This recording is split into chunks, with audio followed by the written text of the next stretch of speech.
था कि हीमोग्लोबिन का सिंथेसिस कैसे होता है। तो इस वाले में अपन स्टार्ट करते हैं डिवाइडेशन of WBC.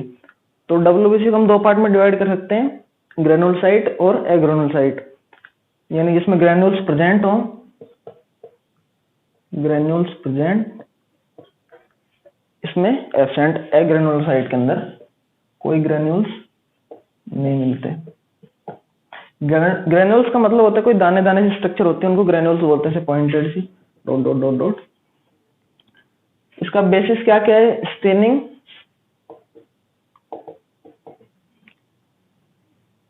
Staining and nuclear morphology.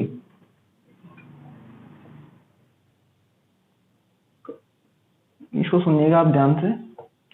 WBC को डिवाइड करने के लिए दो बेसिस हमारे पास, स्टेनिंग के बेस पे और न्यूक्लियर मॉर्फोलॉजी के बेस पे। ये दोनों आपस में अटैच हैं। कैसे अटैच हैं कि भाई ग्रेनुल साइट्स जो होती हैं उनके ऊपर ग्रेन्यूल्स मिलते हैं और वही ग्रेन्यूल्स डाई को अट्रैक्ट करते हैं, एब्जॉर्ब करते हैं। इसी वजह से जो ग्रेनुलोसाइट्स होती हैं डब्ल्यूबीसी, वो कलर लेती हैं, कलर लेंगी। और जो एग्रेनुलोसाइट होती है उनकी सरफेस स्मूथ होती है, चिकनी होती है, इसलिए उनके ऊपर कोई ग्रेन्यूल नहीं होंगे, सो वो कोई डाई भी नहीं लेंगी, नो कलर। इसलिए इनको दो बेस में बांटा जाता है। और न्यूक्लियर मॉर्फोलॉजी देखेंगे इसके अंदर अपन, अलग अलग में सब में अलग अलग टाइप के न्यूक्लियस मिलते हैं। फुल फॉर्म आप सभी को पता है, व्हाइट ब्लड सेल्स। अब देखिएगा स्टेनिंग जो होती है उसमें हम लेशमान स्टेन यूज करते हैं, लेशमान स्टेन।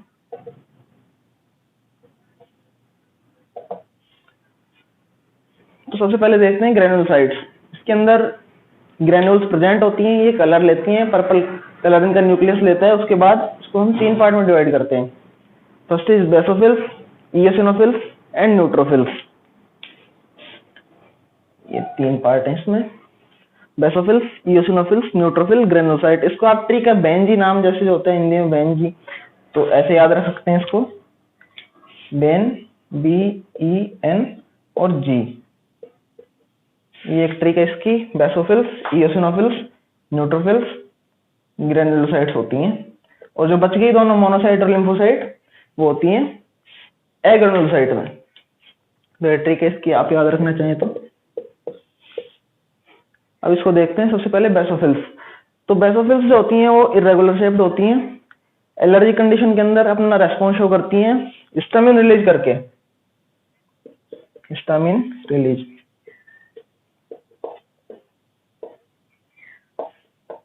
हिस्टामिन रिलीज करेंगी ये। इसके बाद आती है इओसिनोफिल्स। ये बाइलोब्ड होती हैं, यानी कि ये सेल है, इसमें ऐसे दो न्यूक्लियस से देखने को मिलेंगे हमें। साइटोप्लाज्मिक ग्रेन्यूल्स, ये इसका इंपॉर्टेंट पॉइंट है। इसकी जो साइटोप्लाज्म होती है, इसमें जो ग्रेन्यूल्स होती हैं वो रेड कलर लेंगी। न्यूक्लियर जो होता है वो इसका पर्पल, या फिर जो लेशमान स्टेन है वो पर्पल एंड ब्लू कलर की होती है। तो इसका जो न्यूक्लियस होगा वो लेगा पर्पल कलर या फिर ब्लू कलर, और जो बच गया साइटोप्लाज्म होगा वो लेगा इसमें रेड कलर। ये इसका इंपॉर्टेंट कैरेक्टरिस्टिक है इओसिनोफिल्स का, इसको ध्यान में रखें आप सब। उसके बाद आती है न्यूट्रोफिल्स। ये बहुत इंपॉर्टेंट है। इंपॉर्टेंट इसलिए है क्योंकि फर्स्ट लाइन ऑफ डिफेंस बनाती हैं ये, बॉडी डिफेंस। न्यूक्लियर की अगर बात करें, न्यूक्लियस की बात करें तो 2 to 5 लोड होता है इसका न्यूक्लियस। अगर ऐसी सेल है 2, 3, 4 ऐसे न्यूक्लियस देखने को मिलते हैं इसमें। मैक्सिमम होती है नंबर के अंदर, ज्यादा से ज्यादा नंबर मिलता है इसका 65% के आसपास।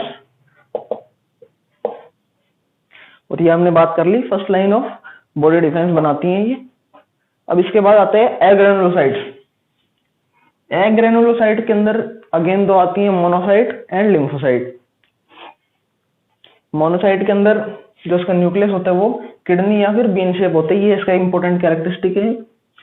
ये कोई सेल है, इस टाइप का इसका न्यूक्लियस देखने को मिलेगा।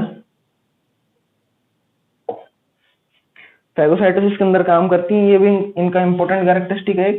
फैगोसाइटोसिस के अंदर साइज बड़ा होता है, नंबर कम होता है इनका, नंबर कम।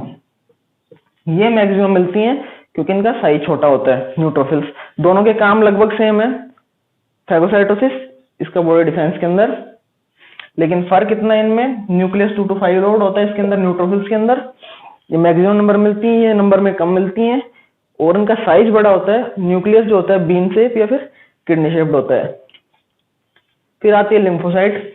लिम्फोसाइट का जो न्यूक्लियस होता है वो होता है round central placed, round centrally placed, यानी कि इसको अपन स्टेन करें और उसकी जो सेल देखें तो इसमें साइटोप्लाज्म ना के बराबर या फिर बहुत कम देखने को मिलता है, ऐसे कुछ। ये इसमें लगभग साइटोप्लाज्म का पूरा एरिया न्यूक्लियस ही कवर रखता है इसके अंदर, इसलिए इसको बोला जाता है राउंड सेंट्रली पैलेस्ड न्यूक्लियस देखने को मिलता है इसके अंदर। अगेन इसके दो पार्ट हैं, टी लिम्फोसाइट, बी लिम्फोसाइट। इसको हमने पहले बात की थी, बी लिम्फोसाइट को प्लाज्मा सेल्स भी बोलते हैं। ये दोनों इम्यून सिस्टम बनाने में हेल्प करती हैं, डिफेंस मैकेनिज्म में काम आती हैं। इनको हम डिटेल में इम्यूनोलॉजी में देखते हैं आगे।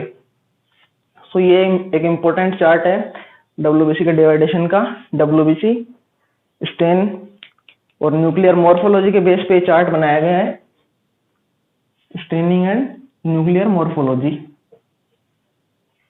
ये इसका बेस है इसको डिवाइड करने का। स्टेनिंग जो होगी, लेशमान स्टेन होगी, लेशमान स्टेन का कलर होगा पर्पल ब्लू कलर। दो पार्ट्स में डिवाइड करेंगे इसको, granulocytes, agranulocyte.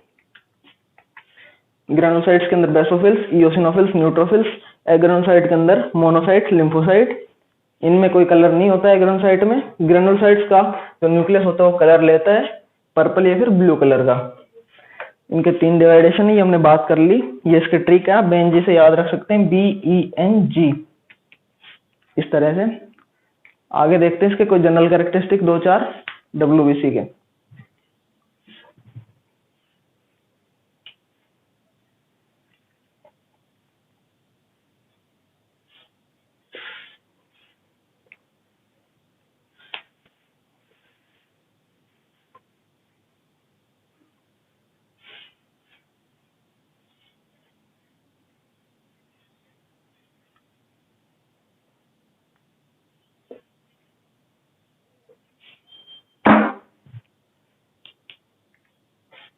General characteristics,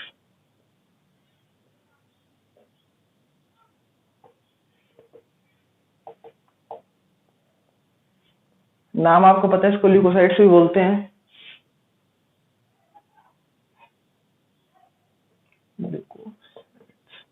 leukocytes RBC में हमने बात की थी, उनका जो काउंट होता है वो मिलियन, मतलब जितनी भी आरबीसी हो, डैश आरबीसीज मिलियन पर माइक्रोलीटर ऑफ ब्लड। इसके अंदर होती है थाउजेंड्स के अंदर, डैश आरबीसीज सॉरी डैश डब्ल्यूबीसीज थाउजेंड्स पर माइक्रोलीटर ऑफ ब्लड। ल्यूकोसाइट का नाम है, इतनी ये इसकी यूनिट है, यूनिट इसमें नापते हैं इनको। और जो होती है न्यूक्लियस प्रेजेंट होगा, ये सभी आपको पता है। डिफेंस मैकेनिज्म के अंदर काम करती हैं।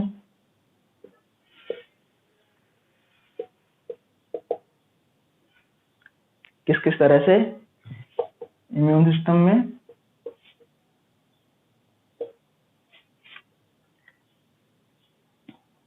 इन्फ्लेमेटरी रिएक्शन में,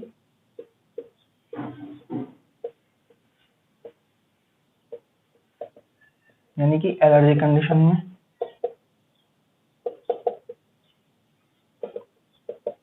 ये कुछ मेजर काम होते हैं इनके।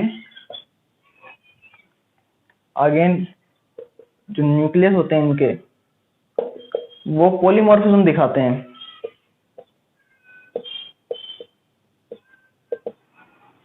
या फिर ये कहें कि अलग अलग डब्ल्यूबीसीज जो होती हैं, जैसे basophils, eosinophils, neutrophils, monocytes, lymphocytes, उन सबको आपने देखा कि जैसे कि उन सबका शेप अलग अलग होता है, न्यूक्लियस अलग अलग होता है। इसी वजह से इनको पॉलीमॉर्फिज्म या पॉलीमॉर्फिक सेल्स भी बोलते हैं।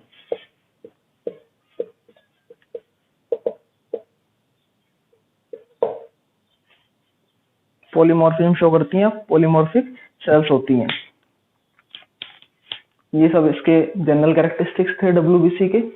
ल्यूकोसाइट्स नाम है, यूनिट जो होती है इसकी 1000 पर माइक्रोलीटर ऑफ ब्लड होती है, न्यूक्लियस प्रेजेंट होता है, आरबीसी के अंदर एब्सेंट होता था, वहीं ध्यान में रखें आप, आरबीसी में एब्सेंट। डिफेंस मैकेनिज्म में काम करती है। इम्यून सिस्टम, इंफ्लेमेटरी रिएक्शंस के मेजर काम है। इम्यून सिस्टम में आप सबको पता है मेजर रोल होता है लिम्फोसाइट्स का,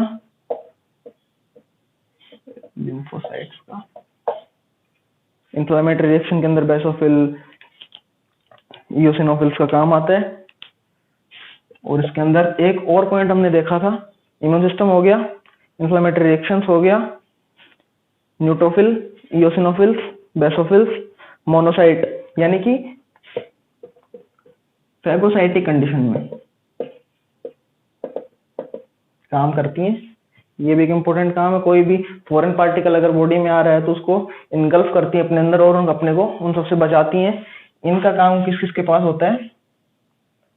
मोनोसाइट, न्यूट्रोफिल्स।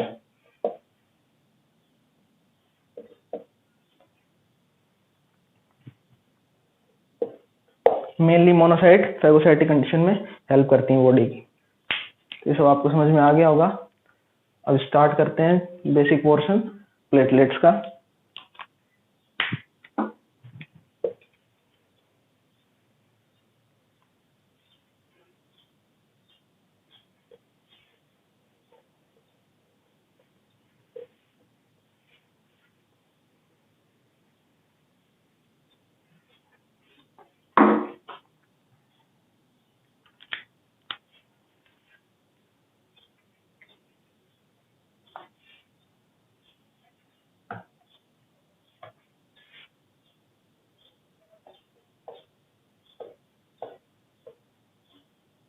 प्लेटलेट्स, जैसे हमने ब्लड की सेल्स जो सेलुलर एलिमेंट्स उनको डिवाइडेशन किया था, हमने उसको 3 पार्ट में बांटा था, आरबीसी, डब्ल्यूबीसी एंड प्लेटलेट्स। तो लास्ट के अंदर जो आते हैं वो आते हैं प्लेटलेट्स। इंपॉर्टेंट चीज है। उसके बाद हम देखेंगे ब्लड क्लॉटिंग कैसे होती है नेक्स्ट लेक्चर में, क्योंकि वो एक बड़ा टॉपिक अपने आप में। तो आज इसके देखते हैं अपन जनरल कैरेक्टरिस्टिक्स। ये होती है disc shaped, help in blood clotting,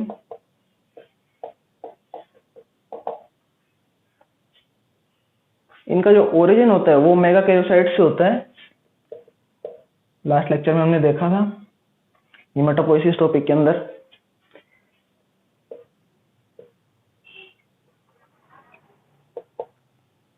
origin, इससे इनका ओरिजिन होगा 3 माइक्रोमीटर के आसपास डायमीटर होता है इनका। स्टार्टिंग में ये यहाँ से बनती हैं, लेकिन बाद की कंडीशन में जब ब्लड क्लॉट होने लगते हैं लेटर लाइफ के अंदर, तो इनका ओरिजिन जो होता है लेटर ओरिजिन, वो जो सेल मेम्ब्रेन का जो फोस्फोलिपिड पार्ट होता है उनसे डेराइव होती है बाद में ये।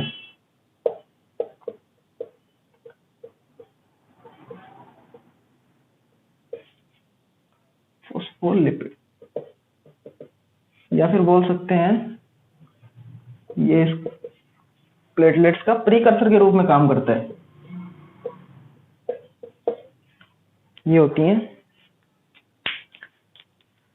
प्लेटलेट्स का प्रीकर्सर होता है फोस्फोलिपिड, जो कि सेल मेम्ब्रेन के अंदर पाया जाता है। Phospholipid which is present into cell membrane.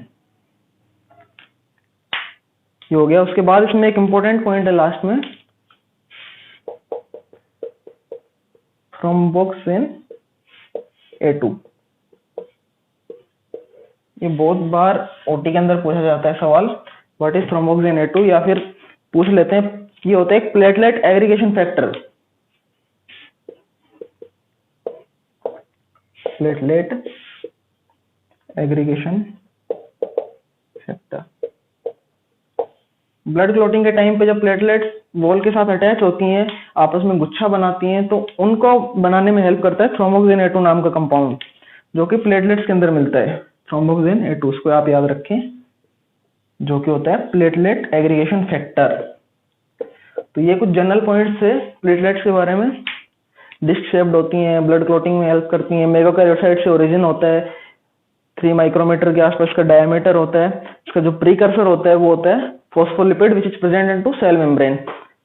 And जब लास्ट पॉइंट है वो है कि what is thromboxane A2, it is a platelet aggregation factor which is present into the platelets. तो नेक्स्ट लेक्चर में हम देखेंगे कि ब्लड की क्लॉटिंग कैसे होती है और छोटे छोटे पॉइंट्स देखेंगे और इस टॉपिक को कवर करेंगे। तब तक थैंक यू।